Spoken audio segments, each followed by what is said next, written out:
رسوله الكريم اما بعد۔ کل کے سبق میں بڑی تفصیل کے ساتھ میں نے الہ کا مفہوم اور عبادت کی جامع معنی تعریف آپ کے سامنے بیان کی۔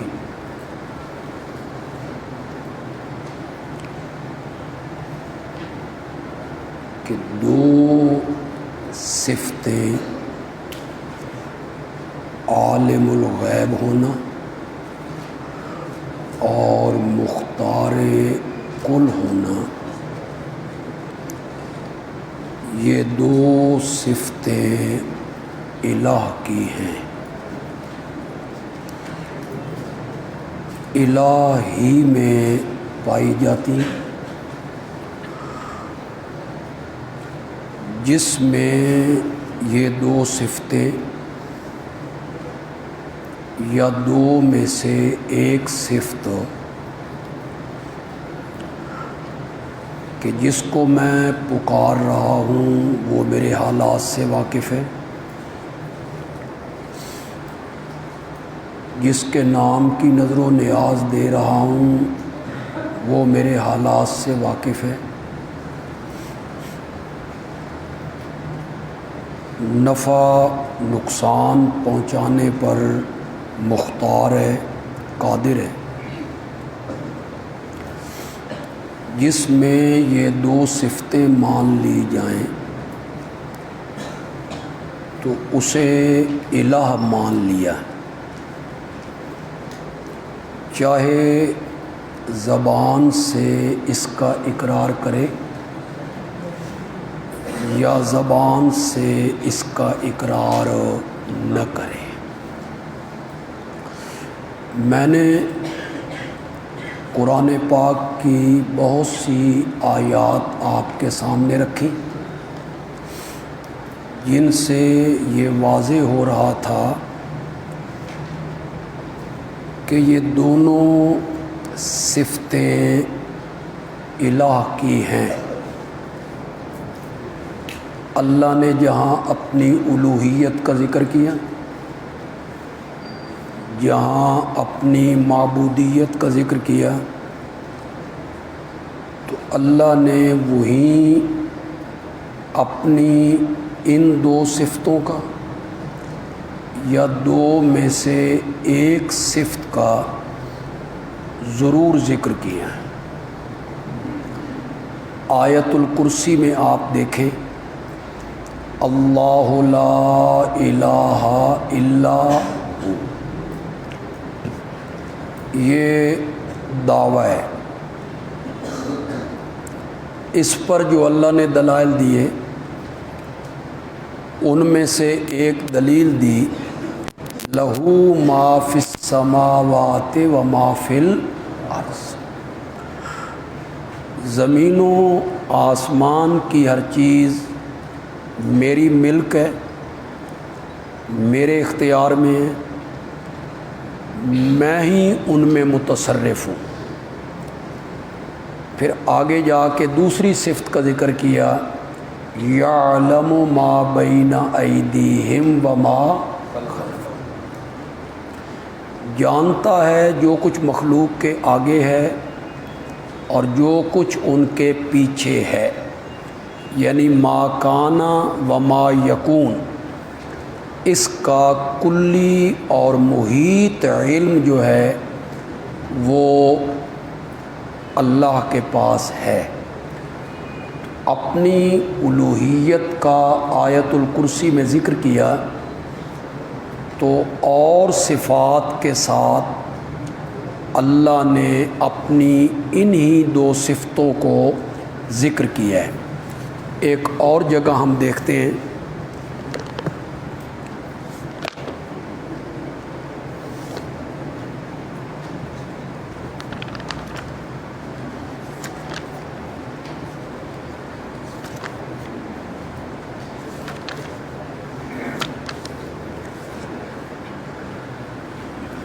صفحہ نمبر ہے 241.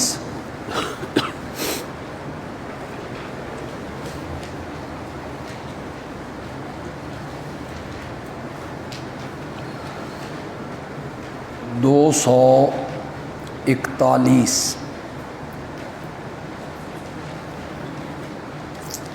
چودواں پارہ ہے. سورت کا نام ہے سورۃ النحل.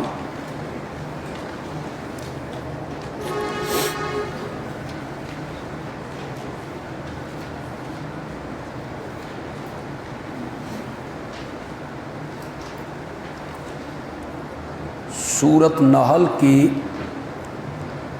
آیت نمبر 2 میں اللہ نے دعوی توحید کو ذکر کیا.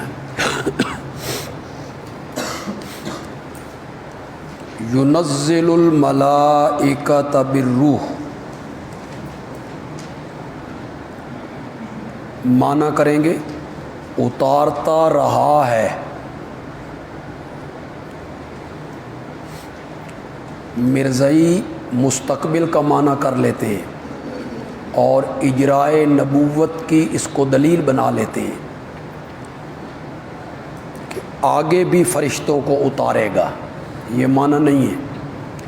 معنی کریں گے اتارتا رہا ہے فرشتوں کو بالروح، سات روح کے. الروح الوحی.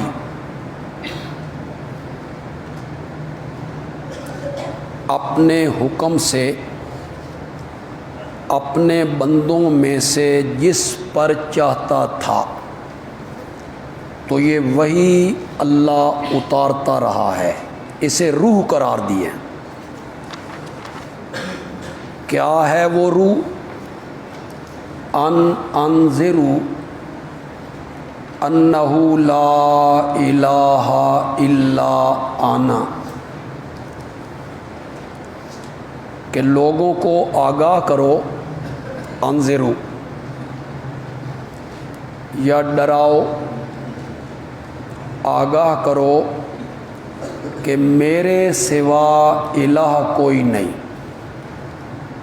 فاتقون، مجھ ہی سے ڈرو، غائبانہ خوف مجھ ہی سے کھاؤ. یہ دعویٰ ہے جی، جسے ابتدا میں ذکر کر دیا جی. لا الہ الا انا، یہ کائنات کی روح ہے جی. اسے روح کائنات قرار دیا. اور اسی کے لیے یہ ساری کائنات اللہ نے سجائی اور بنائی. یہ دنیا، یہ کائنات، یہ زمین و آسمان کسی ذات کے لیے اور کسی شخصیت کے لیے نہیں بنائے گئے. یہودیوں کا خیال تھا اگر عزیر نہ ہوتے تو کائنات نہ بنتی. عیسائیوں کا نظریہ تھا اگر حضرت عیسیٰ نہ ہوتے تو یہ کائنات نہ بنتی. ہمارے دوستوں نے کہا بھئی یہودی آگے نکل گئے، ہم کیوں پیچھے رہ گئے. انہوں نے ایک روایت پہ انحصار کیا، لولا کا لما خلقت الافلاق. حدیث قدسی ہے، یعنی اللہ کہہ رہا ہے اگر تجھے نہ بنانا ہوتا تو ہم کچھ بھی نہ بناتے. تو یہ کائنات آپ کے لیے بنائی گئی، آپ مقصود کائنات ہیں. اور یہ مشرکین تو اپنی جگہ پہ رہ گئے، یہ نام نہاد دیوبندی جو ہیں یہ بھی اسی کے قائل ہیں. اپنی تقریروں میں ان کے خطیب، علماء اسے بیان کرتے رہتے ہیں کہ آپ مقصود کائنات ہیں، آپ کے لیے کائنات بنائی گئی۔ اور نعت خوان جو نعتیں لکھتے رہتے ہیں وہ اپنی نعتوں میں یہ ساری چیزیں بیان کرتے رہتے ہیں۔ ویسے نعت خوانوں کا مذہب کو نہیں ہوتا۔ کسی نے پوچھا تھا بھئی صوفی کسے کہتے ہیں؟ اس نے کہا لا مذہب لہ، جس کا مذہب کوئی نہ ہو صوفی ہوتا ہے۔ نعت خوانوں کا بھی کوئی مذہب نہیں ہوتا، یہ ہر سٹیج پہ ناچتے پھرتے ہیں اور کچی پکی گیلی سوکھی ساری باتیں یہ کرتے رہتے ہیں۔ یہ موضوع روایت ہے جی، لولاک لما خلقت الافلاق موضوع ہے، یعنی وضع کی گئی ہے، گھڑی گئی ہے۔ تمام محدثین نے اس کو موضوع کہا ہے جی۔ مزے کی بات آپ کو بتاؤں، حضرت مولانا محمد زکریا صاحب انہوں نے فضائل اعمال میں اس روایت کو نقل کی، وہ اس روایت کو لے کے آئے۔ جب اس روایت کو انہوں نے نقل کیا تو نیچے انہوں نے لکھا، اسی روایت کے نیچے کالا علی قاری، کہ حنفیوں کا عالم ملا علی قاری کہتا ہے ھذا حدیث موضوع ولیکن معناہ صحیح، حدیث کے لفظ تو موضوع ہیں، وضع کیے گئے ہیں، لیکن معنن درست ہے، معنی کے حساب سے درست ہے، لیکن اس کے جو لفظ ہیں وہ گھڑے گئے ہیں، موضوع ہیں، من گھڑت ہیں۔ یہ عربی میں لکھا، آگے اردو میں اس کا ترجمہ نہیں لکھا۔ اب جتنے لوگ پڑھنے والے ہوتے ہیں وہ اردو پڑھتے ہیں، عربی کی طرف کون جاتا ہے؟ عربی کون سمجھتا ہے کہ وہ عربی پڑھیں؟ تو وہ جب پڑھتے ہیں تو وہ مغالطے کا شکار ہو جاتے ہیں۔ یہ جو ہے نا ولیکن معناہ صحیح، کہ اس کے الفاظ تو موضوع ہیں، گھڑے ہوئے ہیں، لیکن معنن صحیح ہے۔ ہمارے شیخ حضرت مولانا حسین علی الوانی رحمۃ اللہ علیہ فرماتے ہیں کہ اگر یہ معنن صحیح ہے تو پھر معنی میں کرتا ہوں۔ پھر انہوں نے معنی کیا جی، ہمارے حضرت نے پھر اس کا معنی کیا۔ معنی یہ کیا کہ میرے پیارے پیغمبر، اگر میں نے تجھے پیدا کر کے اور تیرے سر پہ نبوت کا تاج سجا کے تیری زبان مقدس سے اپنی توحید بیان نہ کروانی ہوتی تو ہم اس کائنات کو پیدا ہی نہ کرتے۔ کہتے ہیں اگر معنن صحیح ہے تو پھر معنی ہم کرتے ہیں۔ تو یہ روح کائنات جو ہے وہ کیا ہے؟ لا الہ الا اللہ، یہ ہے کائنات کی روح، اور یہ ہے باعث تخلیق کائنات۔ اس کے لیے یہ پوری کائنات سجائی گئی ہے۔ جب یہ دعویٰ پیش ہو گیا سورۃ نحل میں، اس کے بعد 2 رکوعوں میں اللہ نے دلائل کی بارش برسا دی۔ اللہ اکبر۔ اب میرے پاس وقت نہیں کہ میں سارا ترجمہ کرتا چلاؤں، آپ سارے پڑھے لکھے ہیں، ترجمہ آپ جانتے ہیں، بس میں وہ معنی بیان کرتا چلا جاؤں گا، آپ آگے آگے چلتے جائیں۔ آسمان و زمین کو پیدا کیا، یہ میرے متصرف ہونے کی دلیل ہے۔ انسان کو ایک گندے پانی کے قطرے سے بنایا، یہ میرے قادر ہونے کی دلیل ہے۔ مختلف قسم کے چوپایوں کو ہم نے پیدا کیا، ان میں تمہارے لیے بڑے نفع ہیں۔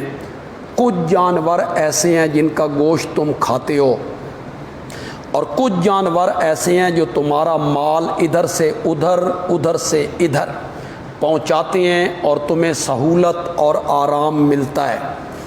آگے کا والخیلا والبغالا والحمیرا لترکبوہا، کتنی چیزیں گن دی اللہ نے، عجیب عجیب چیز کو گنا، گھوڑے، خچر، گدھے، گھوڑے بنائے، خچر بنائے، والحمیرا اور گدھے بنائے، لترکبوہا تاکہ تم ان پر سوار ہوو۔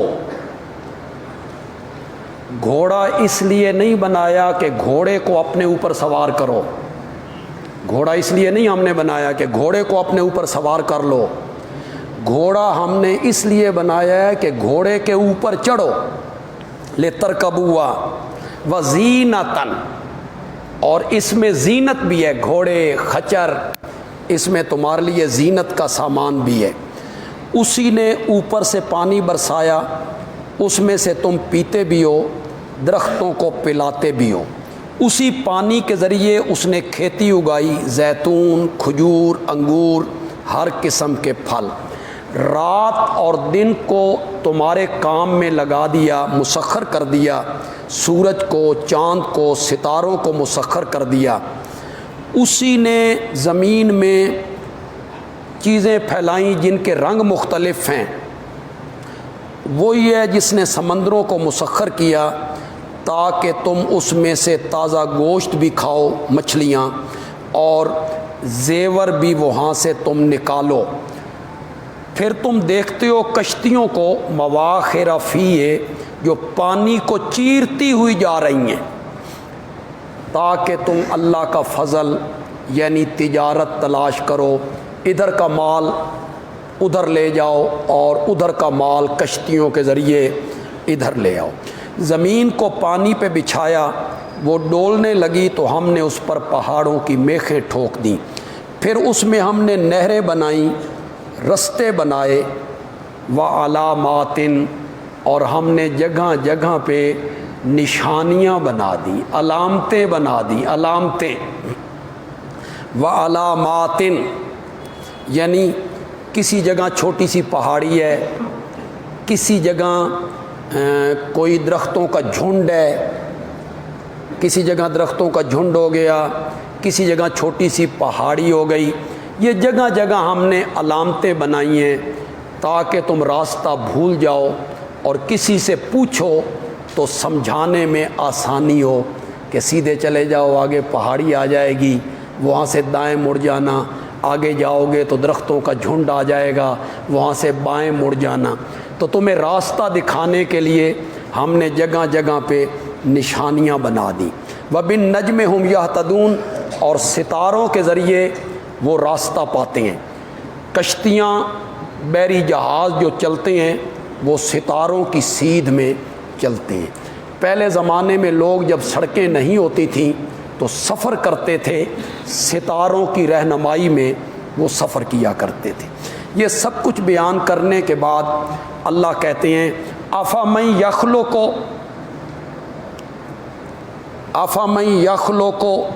کل شیء کمن لا یخلق شیئا، کیا پس وہ ہستی جس نے سب کچھ پیدا کیا ہے وہ ان کے برابر ہو سکتا ہے جنہوں نے کچھ بھی نہیں بنایا؟ ایک طرف تمہارے مشکل کشا ہیں جنہوں نے کچھ بھی نہیں بنایا، ایک طرف میں ہوں جس نے اتنی چیزیں بنا دیں جو ہم نے پیچھے گنی ہیں۔ آگے اللہ کہتے ہیں وَإِن تَعُدُّوا نِعْمَتَ اللَّهِ لَا تُحْصُوهَا، میں نے اپنی نعمتیں گنی ہیں، میں نے اپنی نعمتیں، میں ساری نعمتیں کیسے گن سکتا ہوں؟ اگر تم گننا چاہو اللہ کی نعمتوں کو، لا تحصوها، تو تم ان کو شمار نہیں کر سکتے۔ اتنی نعمتیں ہیں جو ہم نے تمہارے لیے بنائی ہیں، پیدا کی ہیں۔ یہ جتنی دلیلیں ہیں، جتنا میں نے ترجمہ کیا ہے، یہ ایک شک کو ثابت کر رہی ہیں۔ قادر اللہ ہے، متصرف اللہ ہے، مختار اللہ ہے، سب کچھ کرنے والا اللہ ہے، خالق، مالک، رازق، اللہ ہے۔ اس شک کو ان سارے دلائل نے ثابت کیا۔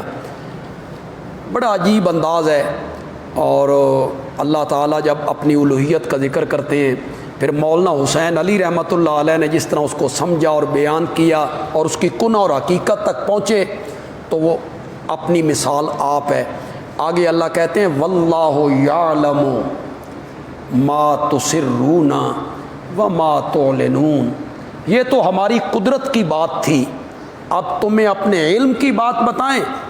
واللہ یعلم، اور اللہ جانتا ہے جو کچھ تم چھپاتے ہو، وما تعلنون، اور جو کچھ تم، یہ کون سی شک آ گئی؟ دوسری شک۔ عالم الغیب بھی میں ہوں۔ تو کتنی شکیں تھیں، کتنی صفتیں تھیں الہ کی؟ دو۔ مختار کل بھی میں ہوں اور عالم الغیب بھی میں ہوں۔ یہ ذکر کرنے کے بعد آگے اللہ نے تھوڑا سا منفی رنگ اختیار کیا ہے جی۔ والذین یدعون من دون اللہ لا یخلقون شیئا وہم یخلقون۔ میرے بارے میں سن لیا کہ میں خالق ہوں، رازق ہوں۔ ایک گندے پانی کے قطرے سے ہم نے انسان کو بنایا، جانور بنائے، جن کو وہ پکارتے ہیں اللہ کے سوا۔ لا یخلقون شیئا، انہوں نے کچھ بھی نہیں بنایا، وہم یخلقون، وہ خود بنائے گئے ہیں، یعنی وہ قادر نہیں۔ ایک صفت کی نفی ہو گئی، وہ مختار نہیں، وہ قادر نہیں، وہ متصرف نہیں، وہ کچھ نہیں بنا سکتے، ان کے اختیار میں کچھ نہیں ہے۔ اموات، وہ مردہ ہیں، غیر احیاء، زندہ نہیں ہیں، وہ مردہ ہیں، ان میں زندگی نہیں ہے۔ یہ ایک صفت کی نفی کر دی، وہ قادر نہیں، متصرف نہیں، مختار نہیں۔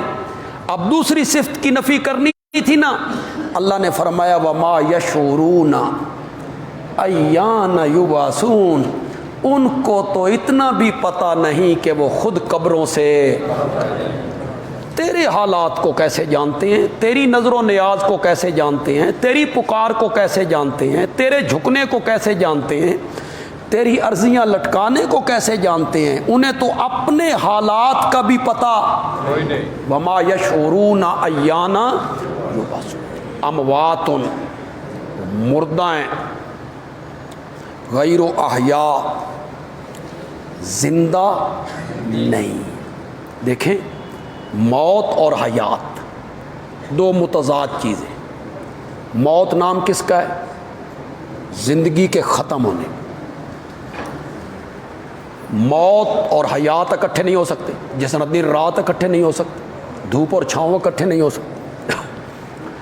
تو اموات جب کہہ لیا تھا، اس کا مطلب ہی یہ تھا کہ وہ زندہ نہیں ہے۔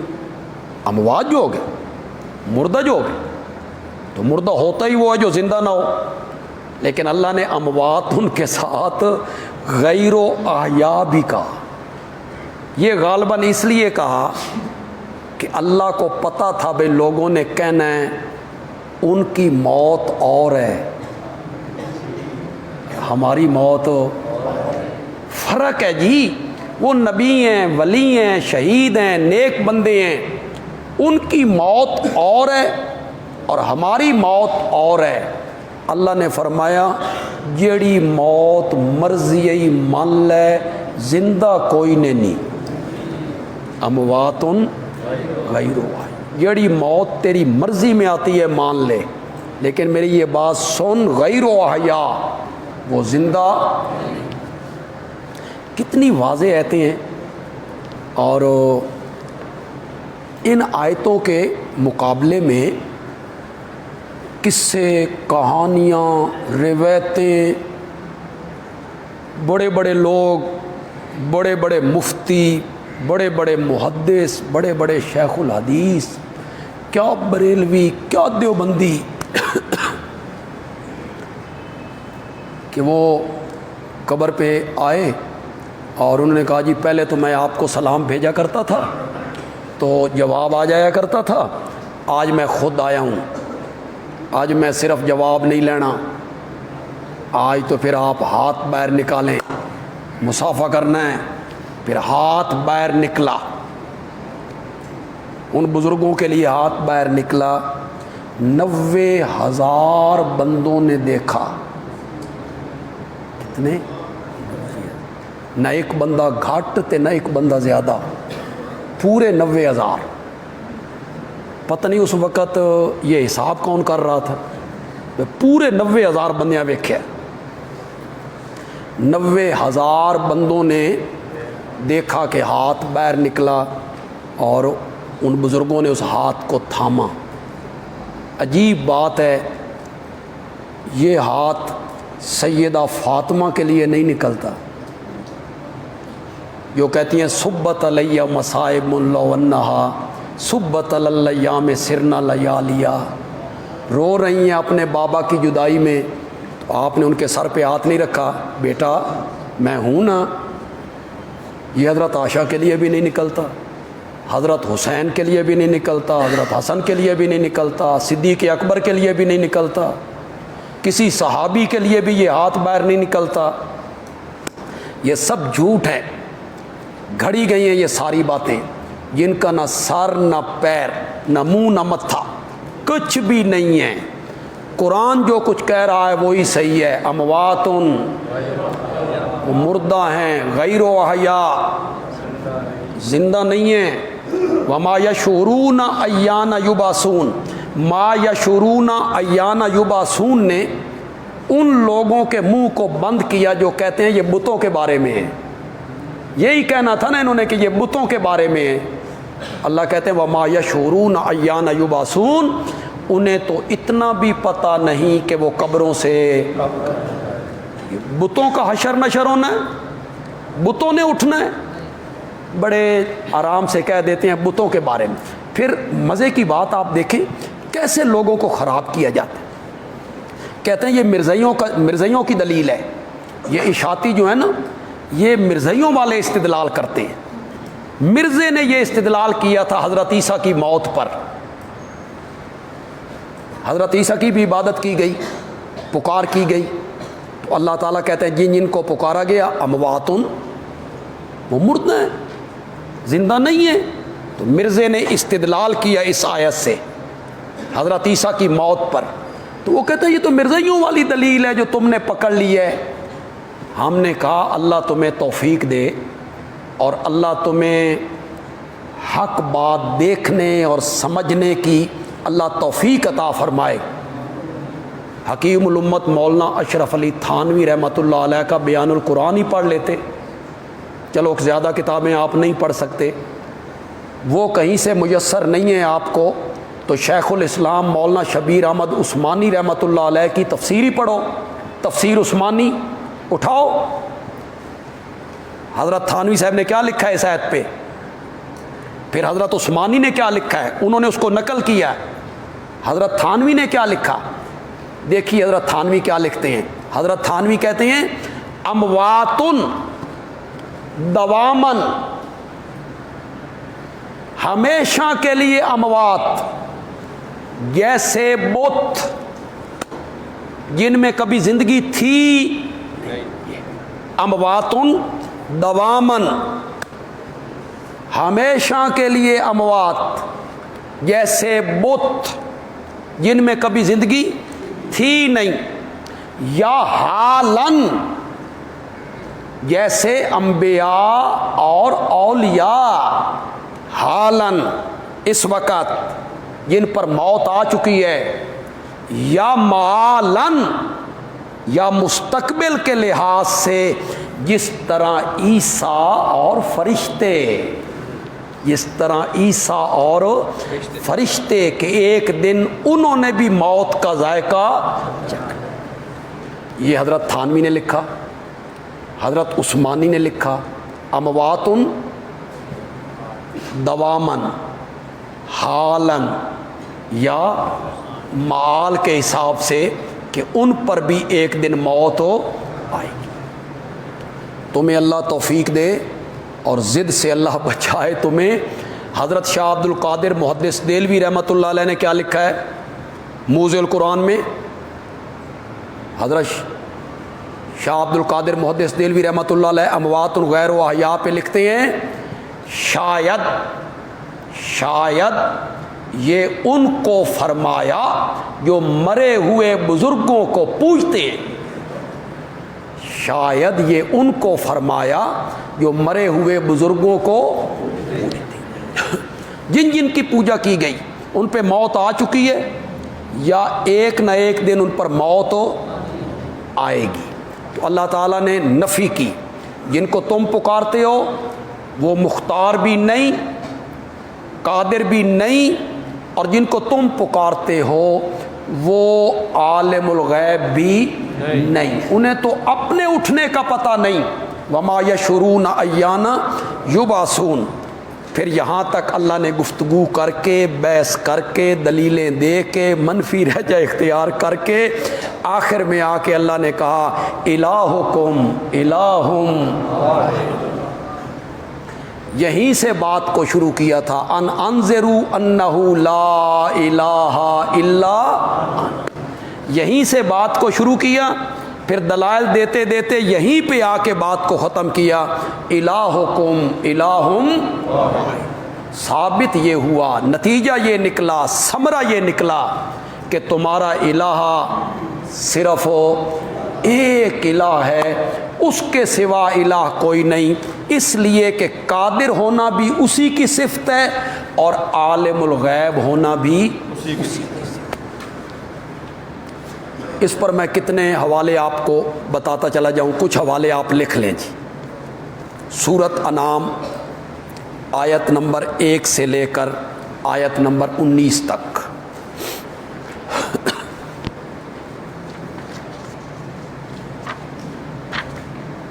سورۃ مائدہ آیت نمبر 73،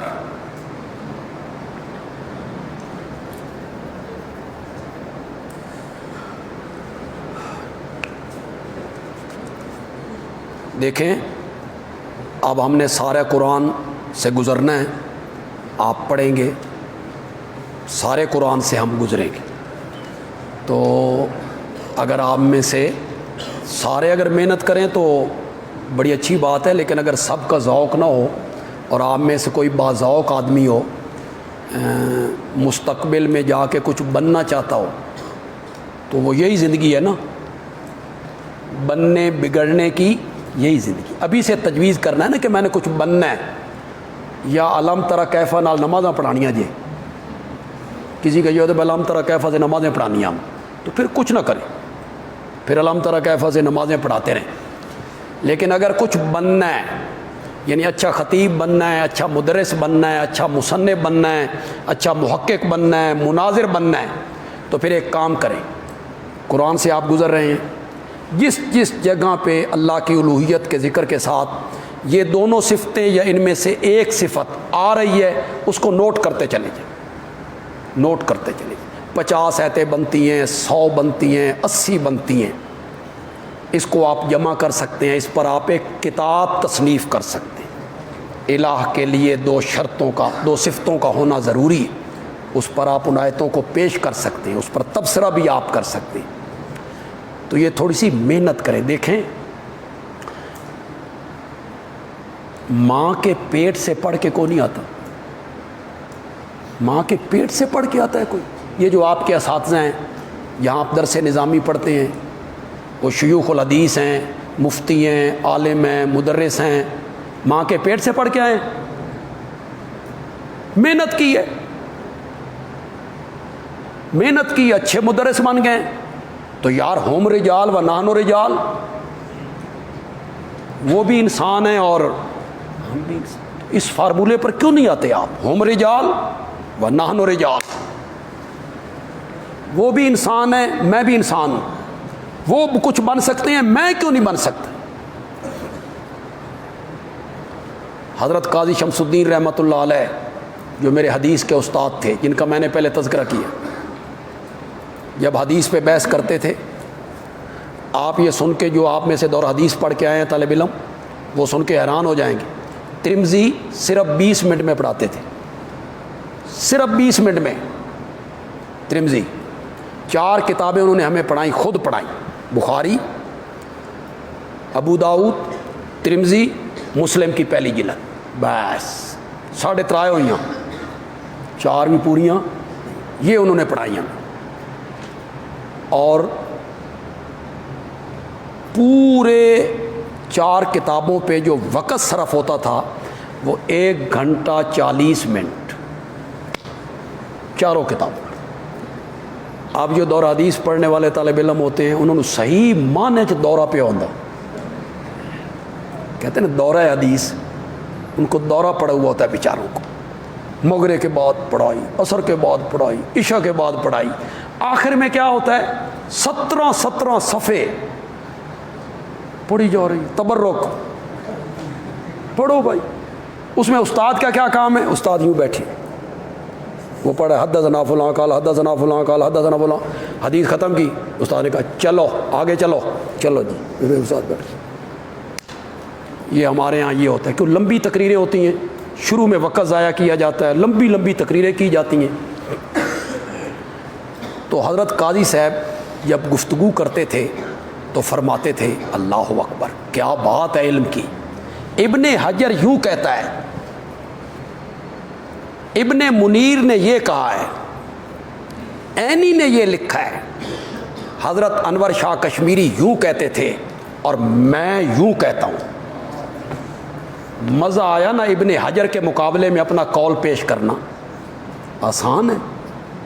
ابن حجر کے مقابلے میں اپنا قول پیش کرنا بڑا مشکل کام ہے. اور یہ کہہ کے حضرت قاضی صاحب کہتے تھے ہم رجال و نحن رجال، وہ بھی انسان تھے ہم بھی انسان ہیں، وہ قول کر سکتے ہیں ہم نہیں کر سکتے. تو یہ آپ احساس کمتری کی چادر طالب علم اتار دو یار، ایسا کچھ نہیں بن سکتے. کیوں آپ کی یہ سوچ بن گئی؟ بہت کچھ آپ بن سکتے ہیں، آپ محنت کریں. ابھی سے اپنا مستقبل جو ہے نا وہ سنوار لیں. وہ ابھی سے آپ کے سامنے ہونا چاہیے کہ میں نے آگے جا کے یہ بننا ہے. شروع میں کیا ہوتا ہے؟ ہر خطیب شروع میں ابوالکلام آزاد بن جاتا ہے. شروع چو چبلا ماردہ، غلط تقریر کرتا ہے، غلط لفظ بولتا ہے. شروع میں آپ تحریر کریں گے، آپ اچھی تحریر نہیں کریں گے،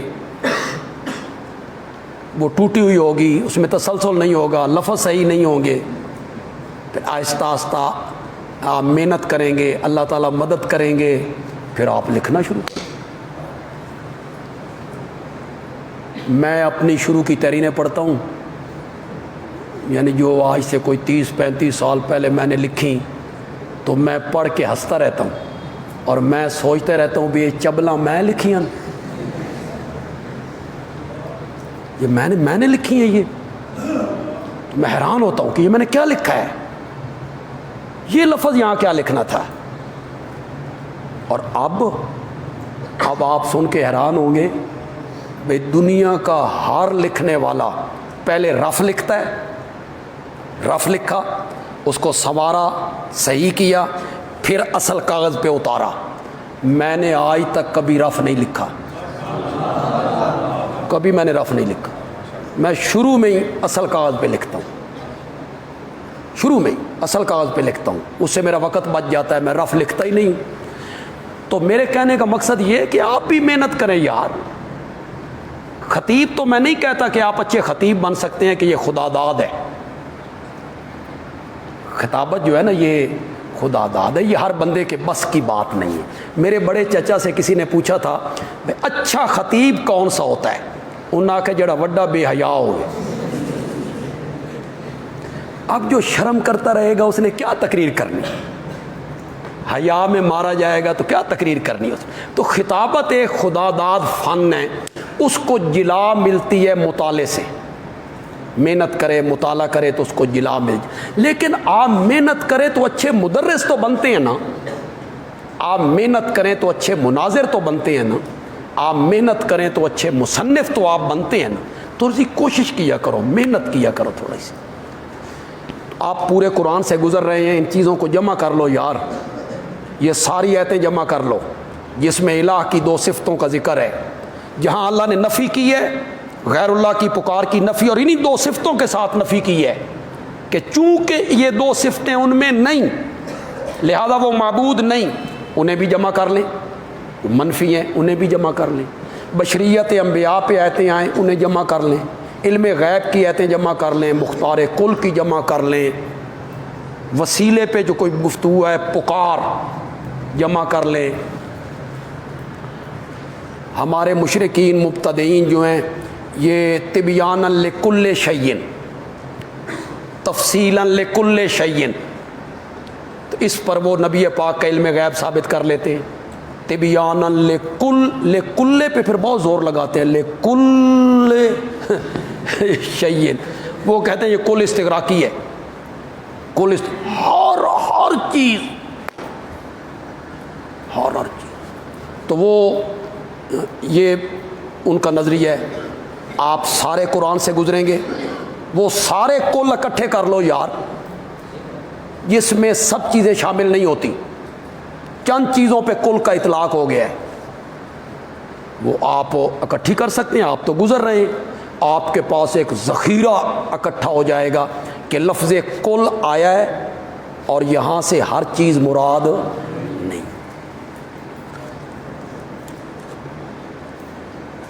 آئیں جی ایک جگہ آخر میں دیکھتے ہیں.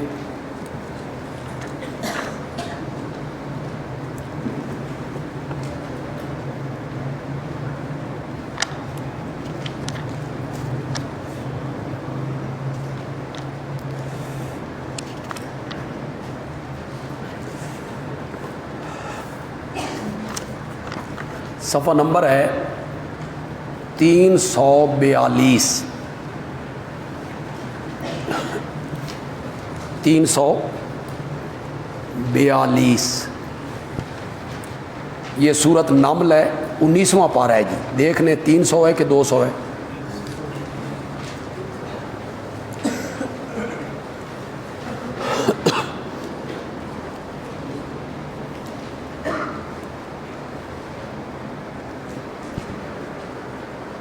حدت کو بھی اس حقیقت کا ادراک تھا کہ یہ دونوں صفتیں الہ کی ہیں.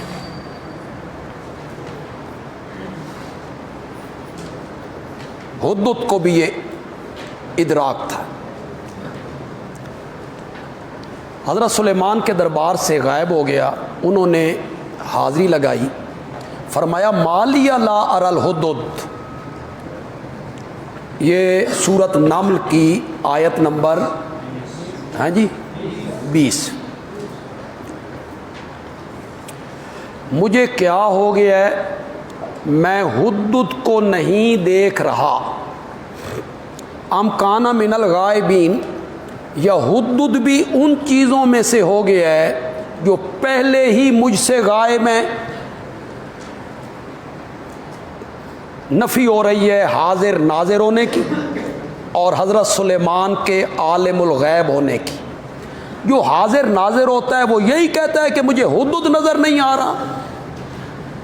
جو عالم الغیب ہوتا ہے وہ یہی کہتا ہے کہ حدود ان چیزوں میں سے ہو گیا ہے جو مجھ سے پہلے ہی کیا ہیں، غائب ہیں. آنے دو، میں اسے سخت سزا دوں گا یا سرے سے ذبح کر دوں گا. او لیأتینی بسلطان مبین، یا میرے پاس کوئی واضح عذر معقول بات لے کے آئے گا. کیوں غیر حاضر ہوا؟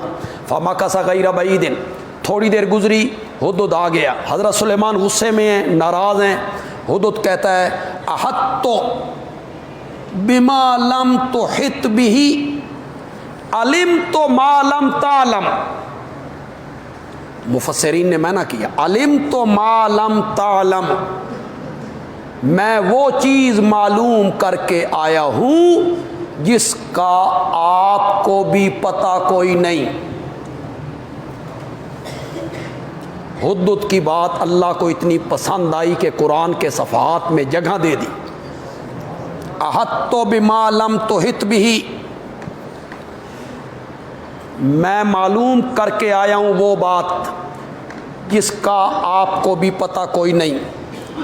وجئتک من سبع بنبأ یقین، میں لایا ہوں تیرے پاس سبا تو امراتن تملکہم، میں نے پایا ہے ایک عورت ان پر حکومت کرتی، ملکہ بلقیس. وَأُوتِيَتْ مِن كُلِّ شَيْءٍ، یہ پہلا کل آ گیا ہے جی.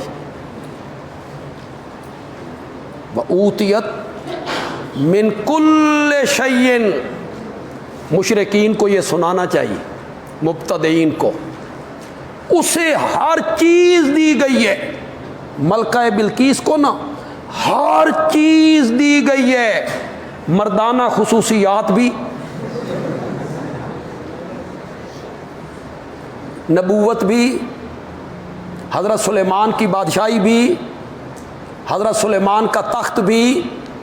کرو نا وَأُوتِيَتْ مِن كُلِّ شَيْءٍ کا معنی، وہاں طِبْيَانًا لِكُلِّ شَيْءٍ اور تفصیلاً لِكُلِّ شَيْءٍ، اس پر کل پہ بڑا زور لگاتے ہو. تفصیلاً لِكُلِّ شَيْءٍ، ہر چیز مراد ہے جی، تو یہاں ہر چیز کیوں نہیں مراد؟ وَأُوتِيَتْ مِن كُلِّ شَيْءٍ وَلَهَا عَرْشٌ عَظِيمٌ، اور اس کا عرش جو ہے، تخت جو ہے وہ بڑا عظیم ہے. یہ ان کی سیاسی حالت تھی.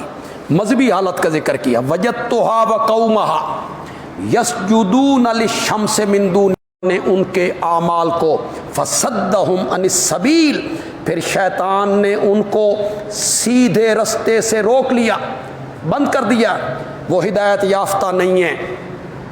مذہبی حالت کا ذکر کیا، پھر سیاسی حالت کا ذکر کیا، پھر مذہبی حالت کا ذکر کیا، سورج کے پجاری ہیں، ایک عورت ہے حکومت کر